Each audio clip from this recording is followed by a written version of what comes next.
भाइयों बहनों, कोरोना में आपने देखा होगा फ्री में टेस्ट, फ्री में उपचार और फ्री में वैक्सीन। सबको वैक्सीन, आप सबने वैक्सीन तो लगाई ली होगी। कितने लोगों ने वैक्सीन लगाई है? आप सबका मैं अभिनंदन करता हूं। ये वैक्सीन देश की कोरोना के खिलाफ लड़ाई की एक प्रमुख हथियार है और आपने वैक्सीन लगा करके देश को कोरोना पर विजय प्राप्त करने का एक आह्वान किया है। भाइयों बहनों, देश की कोरोना के खिलाफ इस लड़ाई को मजबूती के साथ आगे बढ़ाने के लिए आप सब ने वैक्सीन लिया है, लेकिन जो लोग वैक्सीन का विरोध करते थे, इस चुनाव में उनको मुंह तोड़ जवाब देने की आवश्यकता है कि कोरोना के से हमारी रक्षा मोदी जी की वैक्सीन ने किया है, तो हम इसी वैक्सीन देने वाले का समर्थन भी चुनाव में करेंगे। दूसरा भाइयों बहनों, सबको वैक्सीन, फ्री में वैक्सीन के साथ साथ अब तक महामारी के दौरान होता था कि जितनी मौतें बीमारी से होती थी उससे ज्यादा मौतें होती थी भूख से। लेकिन कोरोना में कोई व्यक्ति भूख से न सोए। लॉकडाउन के दौरान भी कम्युनिटी किचन के माध्यम से, और चाहे कोरोना कालखंड में हमारे सांसद, हमारे विधायक, हमारे जिलाध्यक्ष, हमारे पदाधिकारी एक एक व्यक्ति का हाल लेते रहे, प्रवासी हो या निवासी, सभी लोगों का हाल लेते रहे और उत्तर प्रदेश का कोरोना मॉडल देश के अंदर, दुनिया के अंदर एक मॉडल के रूप में देखा गया।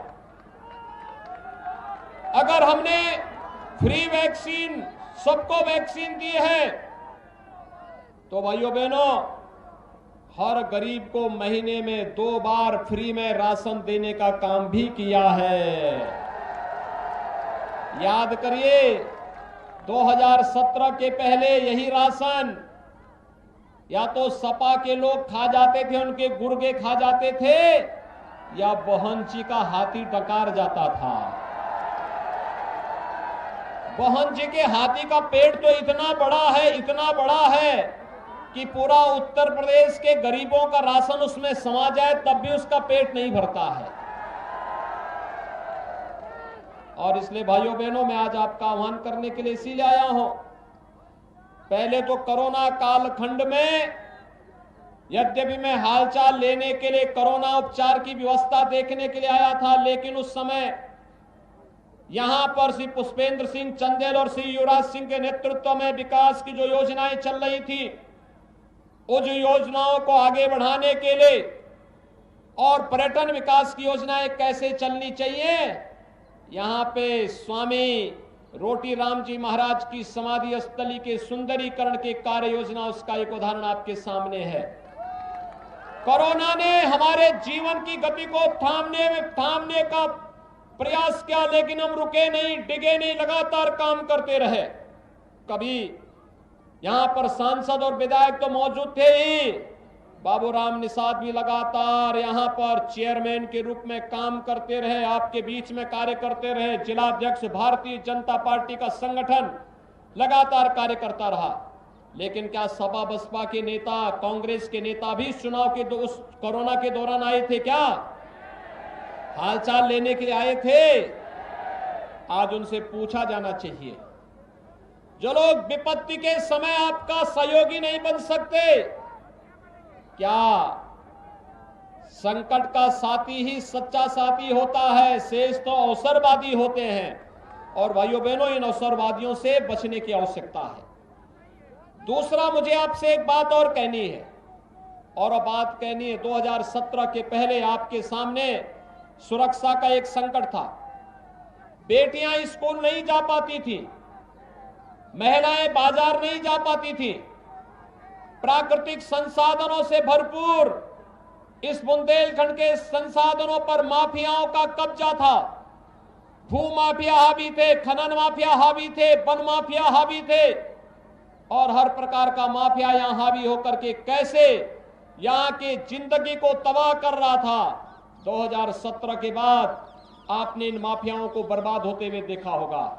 इन माफियाओं के ऊपर सरकार की शक्ति और सरकार के बुलडोजर को चलते हुए देखा होगा। और मैं आज एक बार फिर बुंदेलखंड की धरती को बताने के लिए आया हूं कि भाइयों बहनों, भारतीय जनता पार्टी की सरकार बनने दीजिए। अपराध और अपराधियों के प्रति और माफियाओं के प्रति यही शक्ति बरकरार रहेगी जो अब तक है, और बुंदेलखंड विकास की एक नई ऊंचाइयों को फिर से छूता हुआ दिखाई देगा। बुंदेलखंड एक बार फिर से विकास की नई ऊंचाइयों को प्राप्त करेगा। आज हम बुंदेलखंड एक्सप्रेसवे बना रहे हैं। मैं भी देख रहा था, मुझे पुष्पेंद्र जी हेलीकॉप्टर से बता रहे थे कि ये एक्सप्रेसवे बुंदेलखंड एक्सप्रेसवे बन रहा है। भाइयों बहनों, ये जिस दिन पूरा होगा, इसमें हर जनपद में हम औद्योगिक क्लस्टर बनाएंगे और औद्योगिक क्लस्टर में तमाम फैक्ट्रियां बनाएंगे। और मैं आपको कह सकता हूं कि आने वाले समय में बुंदेलखंड के किसी नौजवान को नौकरी और रोजगार के लिए बुंदेलखंड के बाहर नहीं जाना पड़ेगा, पूरे देश को बुंदेलखंड में आना पड़ेगा नौकरी करने के लिए। 2017 के पहले बुंदेलखंड में सबसे ज्यादा किल्लत थी पानी की। आज तो आपके यहां हर जगह हर घर नल की योजना लागू हो रही है ना, हर गांव में चल रही है ना काम, पाइप बिछ रहा है ना, कोई संदेह तो नहीं ना सरकार की नीयत पे। ये काम 2017 के पहले भी हो सकता था, लेकिन भाइयों बहनों, पहले की सरकारों में न विजन था न इच्छा शक्ति थी, और जो कुछ बच जाता था वो भ्रष्टाचार के हवाले कर दिया जाता था। आज तो अर्जुन सहायक परियोजना जैसी 1 दर्जन बुंदेलखंड की परियोजनाओं को हम पूरा कर चुके हैं। और अभी तो भाइयों बहनों, केन बेतवा नदी जोड़ो अभियान को आगे बढ़ा रहे हैं। 45,000 करोड़ रुपए का ये प्रोजेक्ट है। जिस दिन ये पूरा होगा, हमने पुष्पेंद्र जी से कहा है, आप हमीरपुर की योजना भी बनाइए। केन बेतवा का पानी हमीरपुर में जहां आप कहेंगे वहां तक पहुंचाने का काम भी करेंगे, आप इसकी चिंता मत करना। भाइयों बहनों, 2017 के पहले क्या आपको बिजली मिलती थी? आज तो मिल रही होगी ना, क्योंकि सपा बसपा के लोग अंधेरे में रहने के आदी थे, इसलिए बिजली नहीं देते थे। क्योंकि रात के ही अंधेरे में यहाँ के संसाधनों पर डकैती डालते थे, किसानों के खेतों को काट करके लेके चले जाते थे, किसान के मशीन का जो है चोरी करके पंपिंग सेट उठा देते थे। आज तो चोरी नहीं होती होगी ना, आज तो अराजकता नहीं है ना। अंतिम डकैत गौरी यादव भी मारा जा चुका है, और कोई भी डकैत खड़ा होगा और बुंदेलखंड के संसाधनों पर हमला करेगा तो फिर उसकी वही दुर्गति होगी जो इससे पहले माफियाओं की हुई है। भाइयों बहनों, मैं आपका आह्वान करने के लिए आया हूं। आप याद करिए, 2017 में जब सरकार बनी थी, हमने सबसे पहला काम किया था किसानों की कर्ज माफी का। और अकेले हमीरपुर में 41,000 किसानों का कर्ज माफ हुआ था। हमीरपुर जिले में 41,000। और भाइयों बहनों, मैं आपसे 41,473 किसानों का कर्ज माफ हुआ था हमीरपुर जनपद में। और आज 1,76,617 किसानों को प्रधानमंत्री किसान सम्मान निधि में 6,000 रुपए सालाना देने का कार्य प्रधानमंत्री मोदी जी के नेतृत्व में भारतीय जनता पार्टी की डबल इंजन की सरकार कर रही है। भाइयों बहनों, अकेले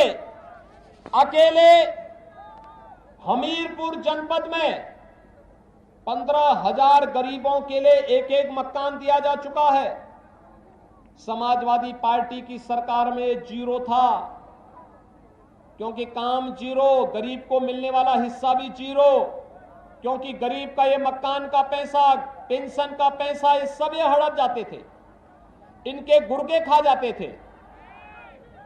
लेकिन भाइयों बहनों, 15,000 गरीबों को मकान, 1,03,067 परिवारों को फ्री में बिजली का कनेक्शन, 1,25,796 परिवारों के लिए शौचालय, और भाइयों बहनों 1,38,042 परिवारों को 5 लाख रुपए की सालाना आयुष्मान भारत और मुख्यमंत्री जन आरोग्य योजना में बीमा का कवर भी दिया गया है।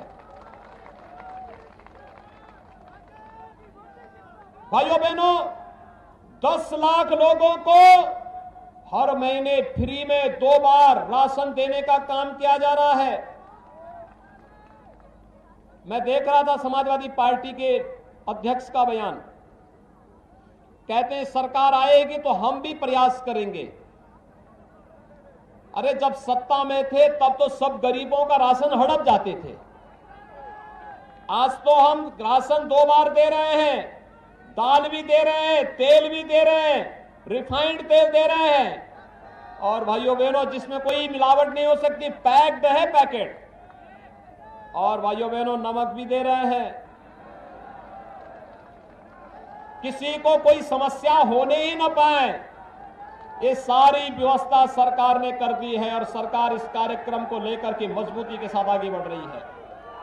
भाइयों बहनों, समाजवादी पार्टी की सरकार वृद्धजनों को, विधवा महिलाओं को और दिव्यांग जनों के पेंशन को रोक दी थी, और हमने 1 करोड़ दिव्यांग जनों को, विधवा महिला और वृद्धजनों को 1 करोड़ लोगों को हम 12,000 रुपए सालाना पेंशन दे रहे हैं। अगर मैं हमीरपुर की बात करूं, 7,066 दिव्यांगजन, 17,329 विधवा महिलाएं और 49,045 वृद्धजनों को 12,000 रुपए सालाना हम लोग पेंशन की सुविधा उपलब्ध करवा रहे हैं। भाइयों बहनों, आखिर फिर हमारा युवा कैसे छूट जाएगा? 200 युवाओं को टैबलेट स्मार्टफोन हम पहले बांट चुके हैं। हर जिले में पर्याप्त मात्रा में टैबलेट और स्मार्टफोन की आपूर्ति की जा चुकी है। समाजवादी पार्टी ने चुनाव आयोग को कंप्लेंट किया है कि युवाओं को टैबलेट नहीं मिलना चाहिए, क्योंकि सपा का तो एक ही नारा है कि केवल विकास पर अधिकार केवल सिपाही खानदान का है, बाकी किसी का विकास होना ही नहीं चाहिए। लेकिन हमने तो कहा है सबका साथ और सबके विकास का। हमने तय किया 1 करोड़ नौजवानों को टैबलेट और स्मार्टफोन देंगे, और अगर सपा ने विरोध किया है 10 मार्च को सरकार बनने दीजिए, अगले 5 वर्ष में 2 करोड़ नौजवानों को हम टैबलेट और स्मार्टफोन देने का कार्य करेंगे उत्तर प्रदेश में।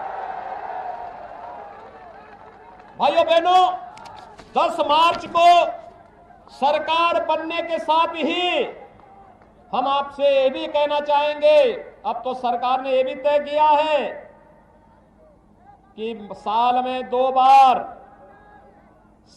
दो बार होली के पहले और दीपावली के पहले रसोई गैस का सिलेंडर भी फ्री में उपलब्ध करवाने का काम करेंगे।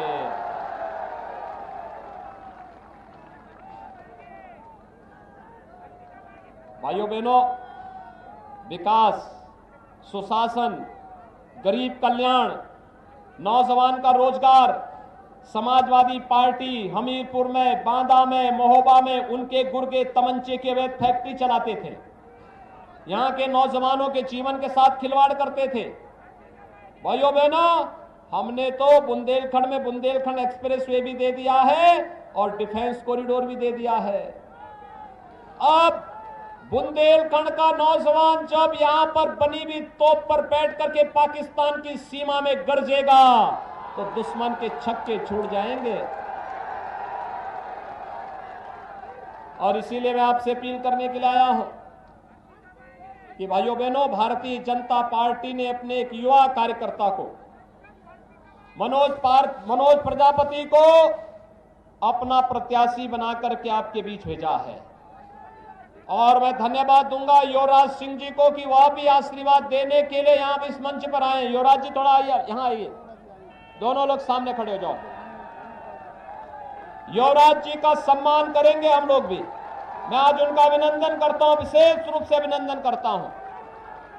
उन्होंने अच्छा काम किया, अच्छे विधायक के रूप में अपनी भूमिका का निर्वहन किया, और भले ही पार्टी ने उनको टिकट नहीं दिया, लेकिन पार्टी के प्रति अपनी प्रतिबद्धता को व्यक्त करने के लिए आज मनोज प्रजापति को अपने आशीर्वाद देने के लिए स्वयं मंच पर आए हैं। मैं उनका अभिनंदन करता हूं और मैं विशेष रूप से कहूंगा कि भाइयों बहनों, एक आदर्श कार्यकर्ता का ये लक्षण होता है। कार्यकर्ता सम और विषम परिस्थिति में एक जैसे रहता है। पार्टी दायित्व देगी तो काम करेंगे। और हमारे यहाँ पे निषाद राज है, बाबूराम जी आप भी आइए भाई। ये तीनों कार्यकर्ता देखो मंच पर भारतीय जनता पार्टी के। बाबूराम जी को कोई दायित्व मिला हो ना मिला हो, लेकिन भारतीय जनता पार्टी में 25 सालों से देख रहा हूं इस व्यक्ति को। 25 साल से एक जैसी स्थिति में पार्टी ने दायित्व दिया हो तो भी भाजपा, नहीं दिया है तो भी भाजपा, और आज भी मंच पर हैं। युवराज सिंह ने वही जिम्मेदारी निभाई है। और भाइयों बहनों, मनोज प्रजापति एक योग्य और शिष्ट कार्यकर्ता, शुरू से कार्य किया है और इसीलिए आज भारतीय जनता पार्टी ने उन्हें अपना प्रत्याशी बनाया है। मेरी आप सबसे अपील होगी, जो विकास करा सके, जो सुरक्षा दे सके, जो सम्मान दे सके, वही सरकार बननी चाहिए। और भारतीय जनता पार्टी इसके लिए आपके पास आई है कहने के लिए। देखिए, मैंने जो कहा मैंने वो करके 5 सालों में दिखाया है। लोग कहते थे राम मंदिर बनेगा, प्रधानमंत्री जी ने राम मंदिर का शिलान्यास करके आज भव्य राम मंदिर के निर्माण कार्य को भी आगे बढ़ा दिया है ना। अब कोई संदेह है? हम चित्रकूट का भी विकास करा रहे हैं और साथ साथ बुंदेलखंड के एक एक जनपद में विकास की बड़ी बड़ी योजनाएं लेके आ रहे हैं। भाइयों बहनों, यहाँ किसानों का भी सम्मान होगा, नौजवानों का भी सम्मान होगा, बेटियों का भी सुरक्षा मिलेगी और साथ साथ महिलाओं का भी सम्मान करते हुए बुंदेलखंड को विकास की नई ऊंचाइयों तक पहुंचाने का कार्य करेंगे। यही आह्वान करते हुए एक बार मैं आपसे अपील करूंगा कि 20 फरवरी को पहला काम मतदान, और फिर पहला मतदान। सभी लोग सहमत हैं? भाजपा को चुनाव जिता करके भेजेंगे। मेरे साथ दोनों हाथ ला करके बोलेंगे, भारत माता की, भारत माता की, भारत माता की। योगी आदित्यनाथ को आपने सुना, उन्होंने तो बकायदा आखिरी आप ये समझिए कि लॉ एंड ऑर्डर पर बात करते हुए कहा कि तमाम अपराधियों का खात्मा हो चुका है और जो आखिरी अपराधी था उसका भी निपटारा कर दिया गया है। वो ये बात कहते हुए नजर आए। अपराधियों पर सख्ती बरकरार है। हमीरपुर में विशेष तौर पर वो लॉ एंड ऑर्डर के मुद्दे पर बोलते हैं। यूपी में बेटियां सुरक्षित है, इस बात का वो जिक्र कर रहे थे और यहाँ से भी उन्होंने